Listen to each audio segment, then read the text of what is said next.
একটি ছোট্ট গ্রামে আরিয়ান নামে এক কৌতূহলী ছেলে থাকত। গ্রামের শেষ প্রান্তে একটি পুরনো বটগাছ ছিল।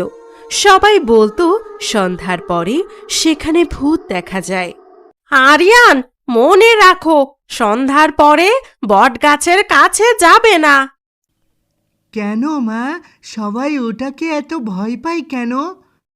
অনেকেই বলে রাতে ওখানে অদ্ভুত ছায়া দেখা যায়। সব গল্প যে সত্যি হবে তা নয়, তবে অন্ধকারে একা কোথাও যাওয়া ঠিক না। আরিয়ানের মনের কৌতূহল আরো বেড়ে গেল। এক সন্ধ্যায় সে বাবাকে সঙ্গে নিয়ে বটগাছের দিকে গেল।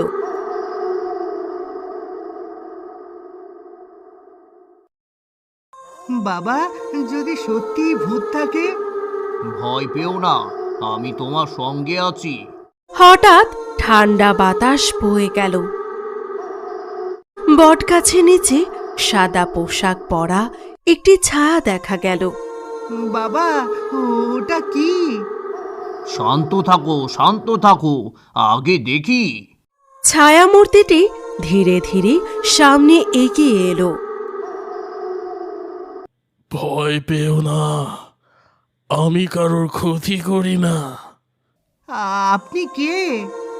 আমি শুধু এই বট গাছের পুরনো রক্ষক। মানুষ আমাকে না জেনেই ভূত বলে। হঠাৎ জোরে বাতাস বইল। মুহূর্তের মধ্যেই ছায়াটি অদৃশ্য হয়ে গেল।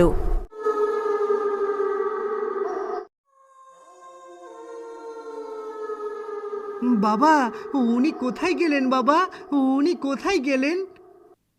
হয়তো আমরা এমন কিছু দেখেছি যার ব্যাখ্যা এখনো জানি না। দেখলে তো, তাই বলেছিলাম অন্ধকারে সাবধানে থাকতে হয়। সেদিনের পর থেকে আরিয়ান আর কখনো অকারণে সাহস দেখায়নি। তবে পূর্ণিমার রাতে বটগাছের দিকে তাকালে আজও নাকি মৃদু একটি আলো দেখা যায়। সেটি রহস্য নাকি শুধুই কল্পনা, তা আজও কেউ জানে না। আজকের কার্টুন ভিডিও এখানেই শেষ। ভিডিওটি যদি আপনাদের ভালো লেগে থাকে তাহলে একটি লাইক দিন, কমেন্ট করে আপনার মতামত জানান এবং বন্ধুদের সঙ্গে শেয়ার করুন। এমন আরও মজার কার্টুন দেখতে এসবি কার্টুন টিভি চ্যানেলটি সাবস্ক্রাইব করুন এবং বেল আইকনটি অন করে রাখুন। দেখা হবে পরের ভিডিওতে।